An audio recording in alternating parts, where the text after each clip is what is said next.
Bruchim Aboim, everyone. Bruchim Aboim. Welcome one, welcome all. Welcome to those who are joining us live. Welcome to those who are joining us on Chabad.org Facebook page. Welcome to those who will be watching at a future date. I'd like to begin by apologizing.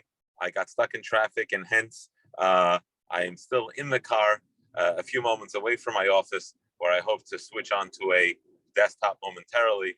But mazel tov everyone, as we today conclude Sefer Zeraim. We conclude a book that perhaps is a bit abstract for many of us, learning the various we don't live in an agrarian society, and hence many of these are a bit abstract for us, but we've concluded we will study further and we will be able to understand, God willing. I'd like to begin by mentioning that in the chat you will see the link to join the WhatsApp group that has many resources for the Rambam study, whether it's the various classes, the Rambam classes, whether it's the insights, the quizzes that exist. So much work and tireless effort goes into this, together with, of course, the beautiful Rambam app. And you can click on the link to join the WhatsApp to be able to receive all these updates. Also, I'd like to thank all those who are behind the scenes making everything happen today.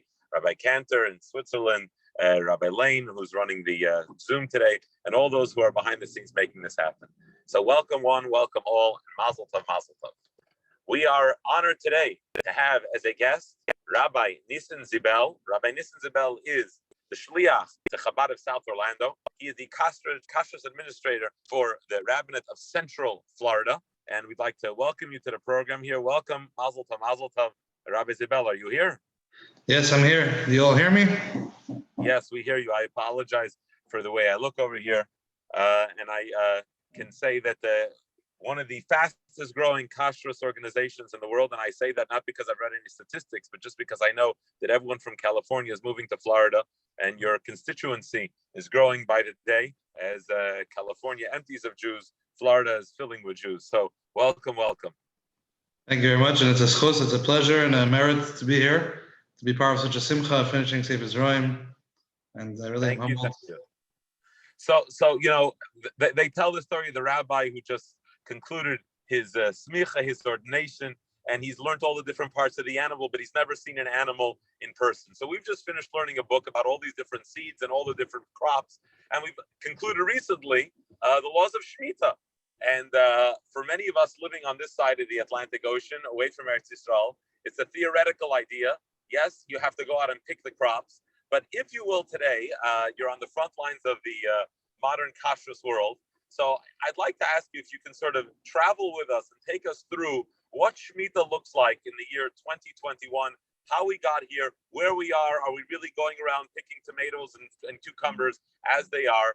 And if we can, I know it's a bit of a controversial topic, but if we can sort of center our conversation around what's called heter mechira, which is those who are unfamiliar, the selling the land of Israel to non-Jews, which allows us to eat. And I'd like to, if you don't mind, sort of take us on a journey, hold our hands through it. How, when I go to a store today in Israel, I see crops over there, I see vegetables, I'm seeing tomatoes, I'm seeing cucumbers, apples and oranges. Do I eat them? Where are they from? How are they from? If you can sort of take us through this, it would be most greatly appreciated. I know there's a lot of fascinating insights and back and forth. So please, without further ado, Rabbi Zibell, go ahead. Okay. So first of all, I guess the most practical application of Shemitah is, like you're mentioning, many thousands of people visit Israel yearly, tourists from around the world.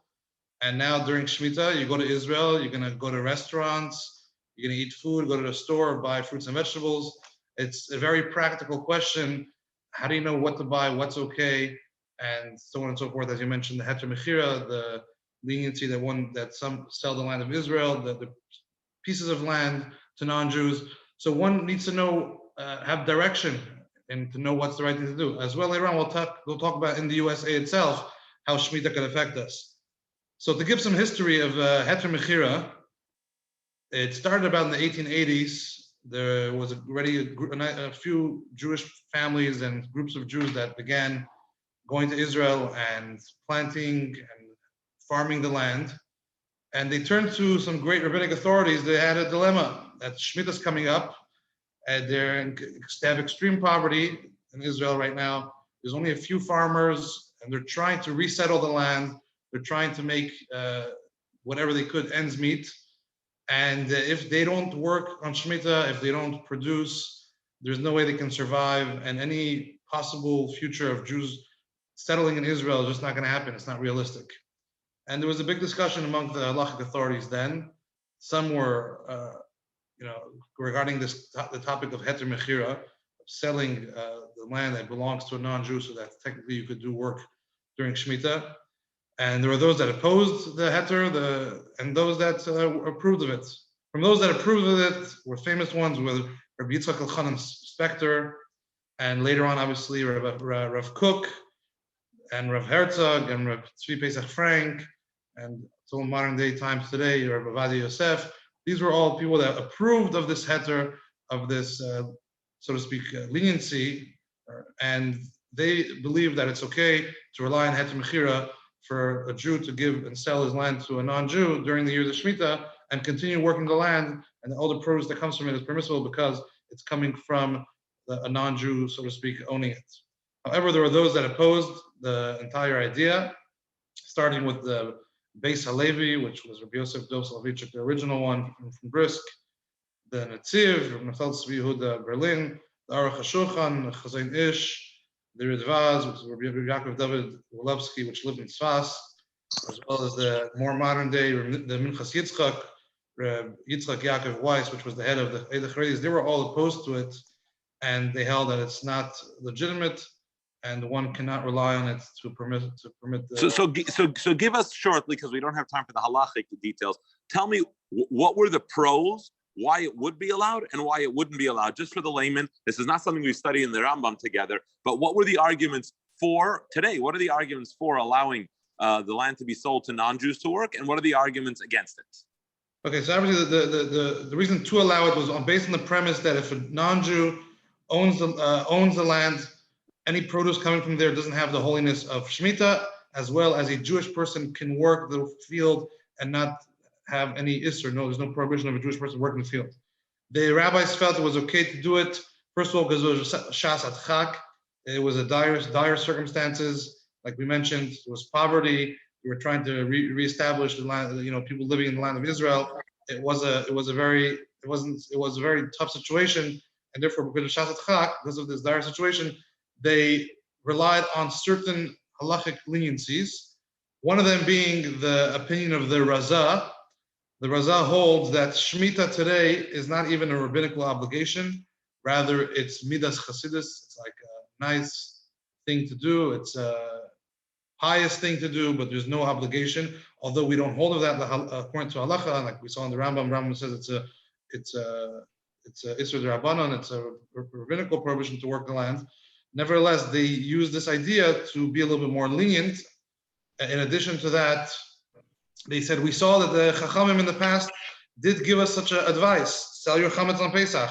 When the Chachamim realized that people could have a struggle, or someone owns a big beer factory or a scotch factory, whatever it is, and they have lots of chametz, to tell them to get rid of all of it, they realized the struggle, and they found a way to help someone sell it to a non-Jew. So they said, just like the rabbis in the past have found that option, we as well today can find that. And another reason that's mentioned is that there's an argument, which Rama mentions, how to count Shemitah.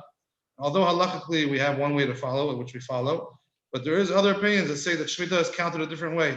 And based on that, so you're saying there are opinions that actually that today we don't know exactly when Shemitah is, or which year it is. Correct. And although we don't hold of that halacha, but as an extra reason to be a little bit more lenient, they allowed the sale of the land to a non-Jew, and then the Jews that own the land, used to own the land before it was sold to a non-Jew, would work it and continue producing as usual. The produce was allowed; they were allowed to work on the land. And that was okay. So we have our reasons to allow to sell the land. It's a dire situation. You can sell your chametz. You don't know the land. Okay. Then you mentioned that there are people who object to it. Go ahead. Why would we object to selling the land?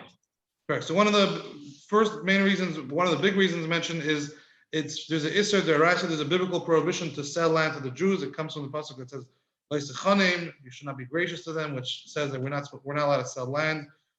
non-Jews. And the poskim, the Halakha authorities say, on the one hand, Shemitah is Issa D'Rabbanan.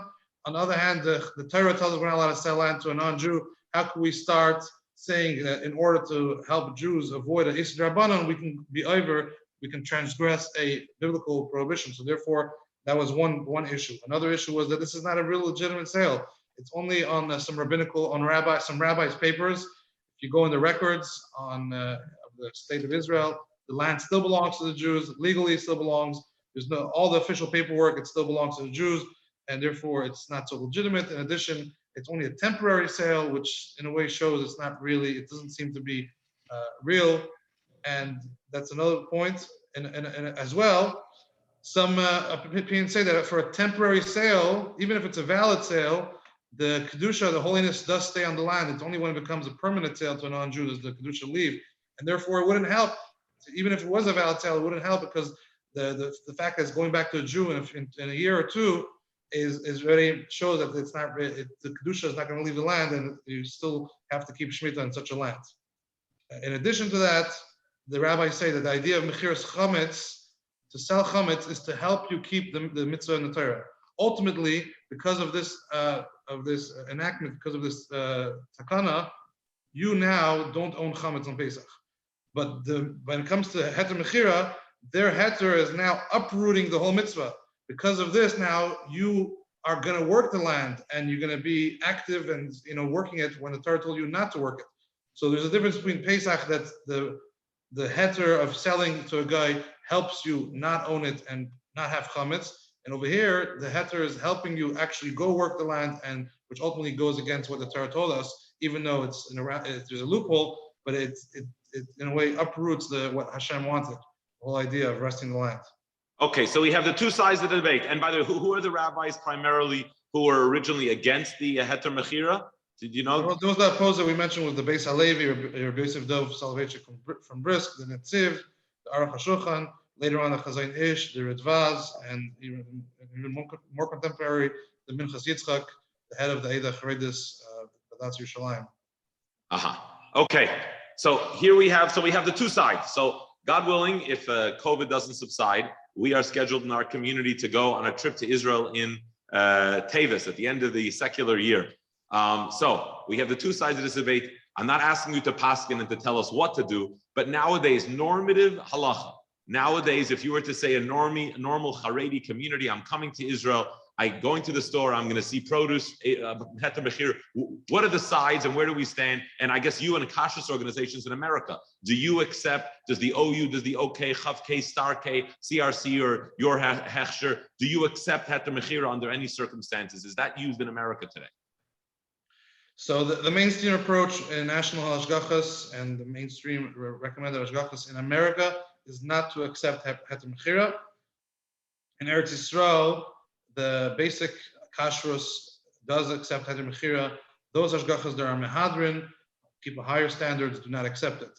Just to note that just because a hechsher is mehadrin doesn't automatically mean it's recommended. There are many hechsherim out there that call themselves mehadrin, but there isn't proper enforcement, or there isn't proper, it's not legitimate. So practically, when you go into a store in Israel, the first thing you want to do, and the only thing you want to do, is check the certificate on the door. Every store should have a certificate, and if it's from a reliable hashgacha saying that everything in the store is on the mehadrin level, then you know that it's something that you could, buy. So they are not relying on heter mechira. Okay. Not relying on heter mechira, correct. Okay, so we're going from down up. Obviously, if something was worked by Jews on Israel, then it's forbidden completely.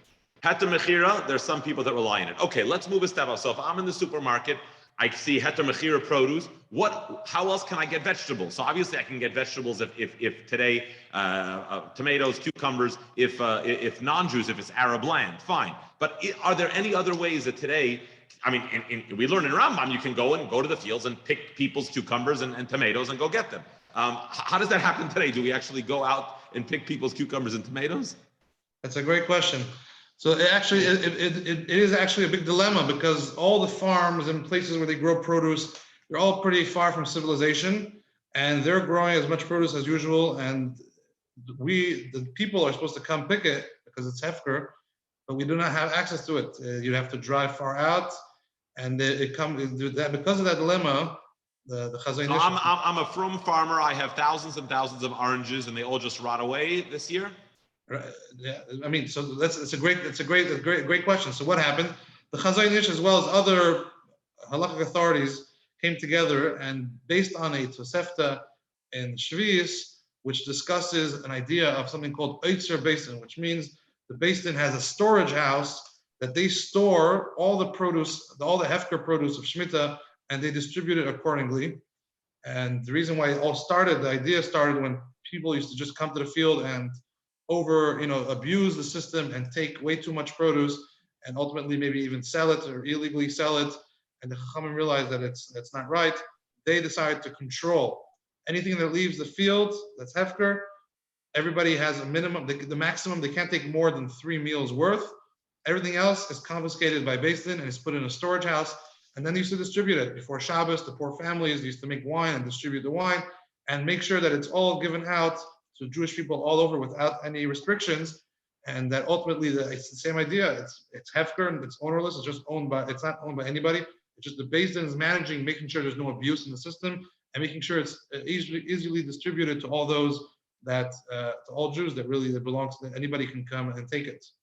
So today, how is that applicable? Since these farms are far out, the local Beis Din will take authority to distribute all this produce, and they hire workers. They make sure they hire whatever it is, the trucks, to basically reap all the produce and send it out. They'll also go bring the produce to wineries to make wine. They'll make oil. They'll make juices. And they'll do everything needed to bring the produce to all the markets, the regular consumer. Now, the farmers are not charging the Beis Din anything. The Beis Din just going in there and taking it. Farmers are not charging the Beis Din anything. But Okay. Beis Din is putting out their own money to pay for all these workers and trucks and what else is going on. And the way they make their money back, they're not trying to make money on the produce. They just need to cover their costs.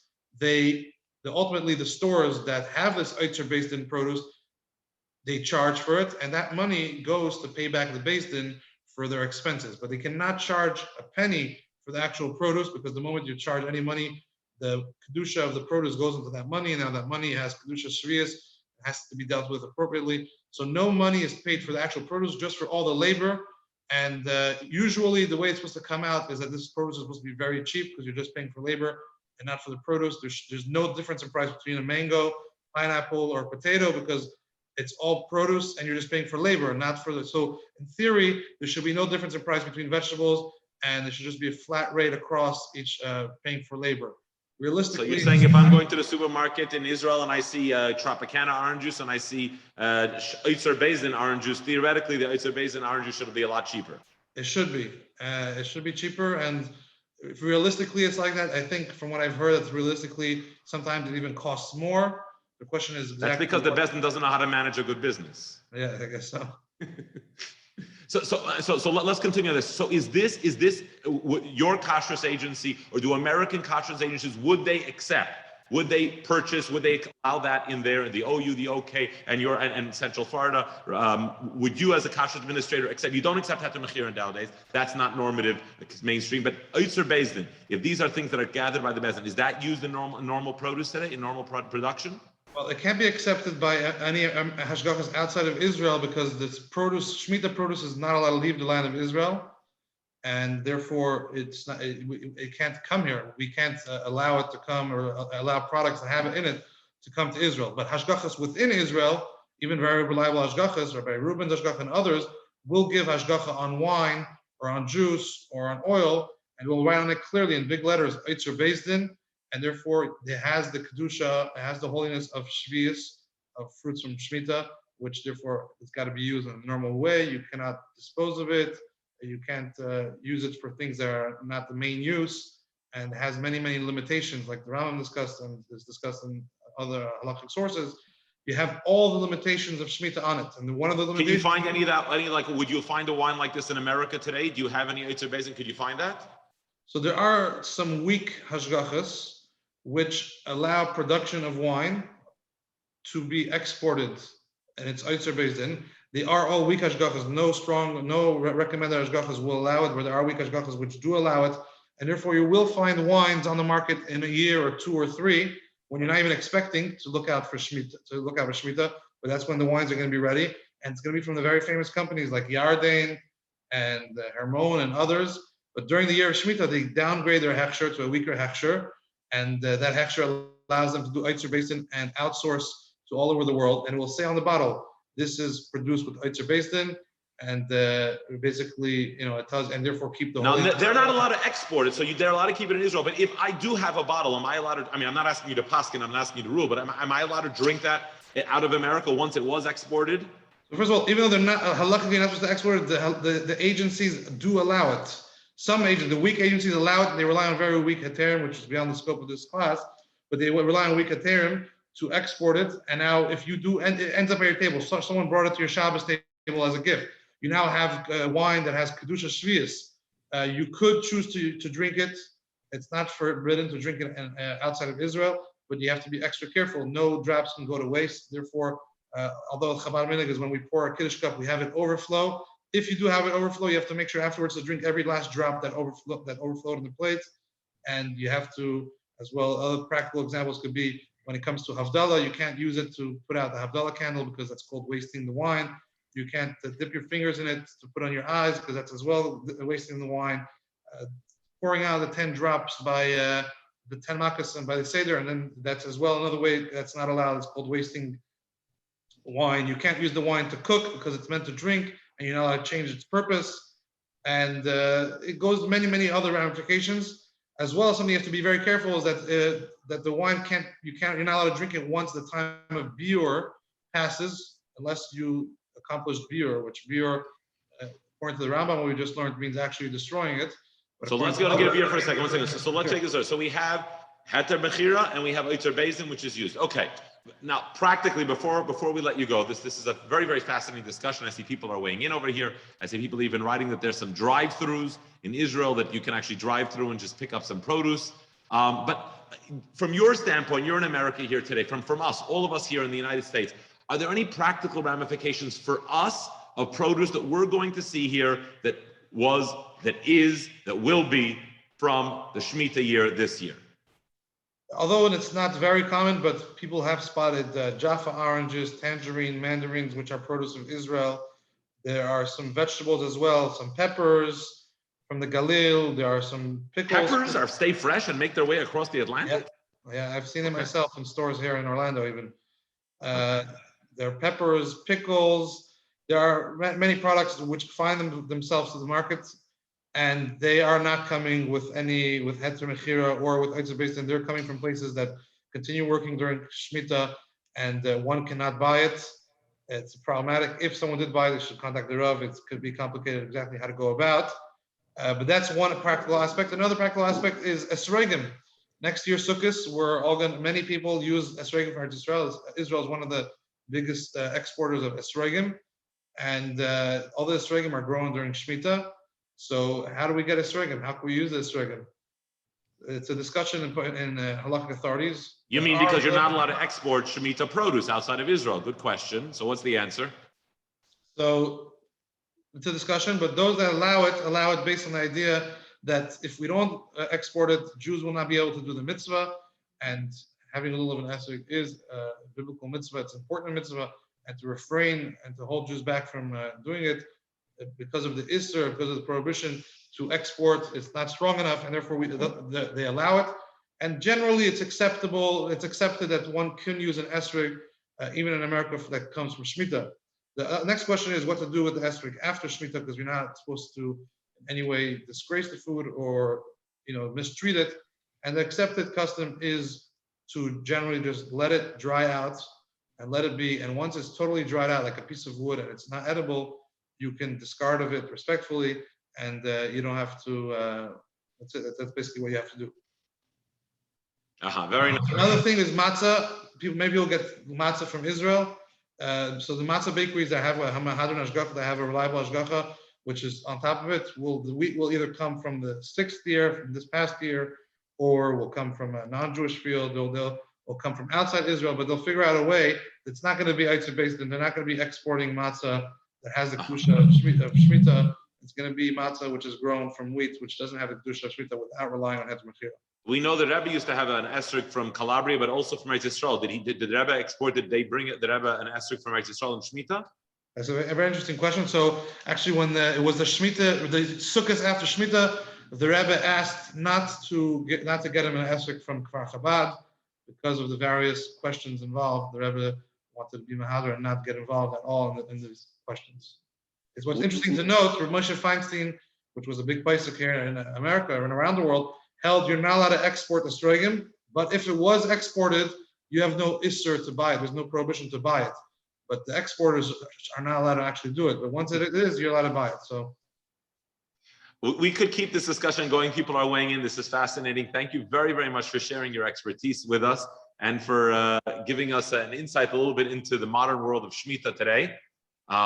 It's a mitzvah that many of us outside of Israel are not as used to.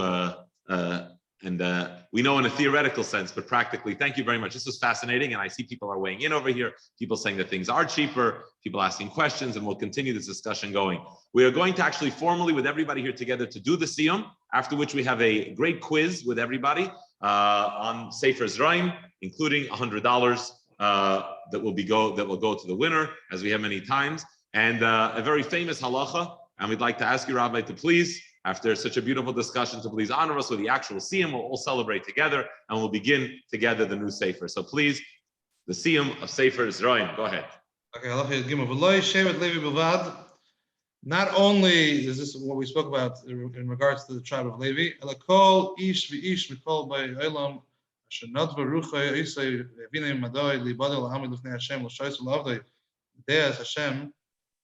but really this is applicable to anybody, with any inhabitant of this world, which the Rebbe actually notes that this means even non-Jews are included in this, whose spirit generously motivates him and he understands with his wisdom to set himself aside and stand before God to serve him, minister to him.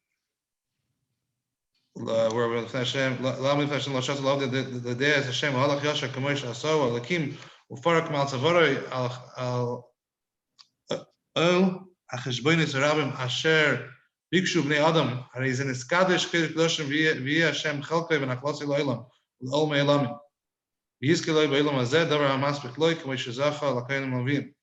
So one who basically devotes himself to Hashem, to minister to him and to know him, proceeding justly as God made him, removing from his neck the yoke of the many reckonings which people seek, he is sanctified as holy of holies. God will be his portion and heritage forever, and will provide what is sufficient for him in this world, like he provides for the priests and the Levites.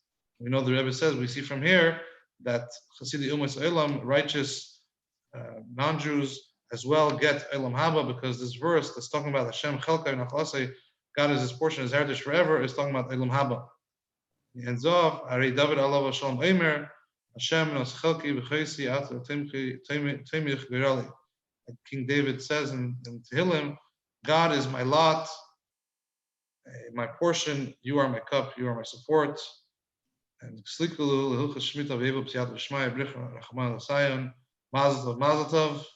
Mazel tov, thank you very much, and let's go. Maskiv and Aschal Ashlama. We'll right away begin the very first halacha in the next Sefer Avodah. Please, halacha Aleph, please go ahead. Hashem Hashem Kilaylam, in the name of Hashem, God of the world. Shalu Shlem Yerushalayim Yishloyu Avayich. Request the welfare of Jerusalem. May those who love you enjoy tranquility. This is the Sefer Shemita, the 8th book of Sefer Avodah. Halacha Aleph, mitzvahs asay la'asis bayis l'Hashem muchan liyos makivim b'yakarbanis. It is a positive commandment to construct a house for God, prepared for sacrifices to be offered within. And we must celebrate there 3 times a year, as it says. They should make for me a sanctuary. The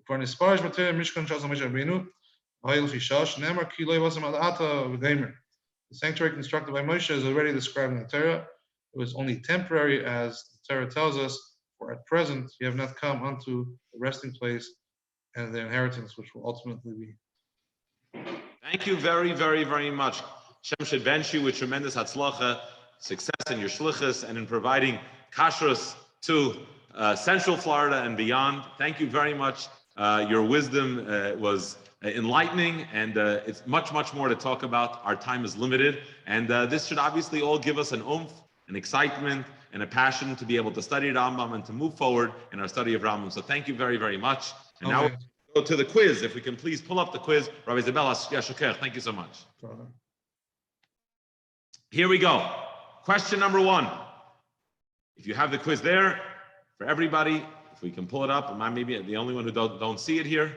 I'm not sure, I don't see it in front of me, but I'm going to read the questions, and hopefully everybody will have it in front of them. Can't start it. He says he cannot start the quiz. Why can we not start the quiz? Our admin is unable to start the quiz. Got an error. Okay, if we have an error, we have an error. Well, the quiz was prepared, and there's some interesting questions. So I will read them, and if we can put them up as we do, the administrator will try getting them up. Question number 1, which of these sets of halachas are not in the book we just learned, Sefer Zeraim?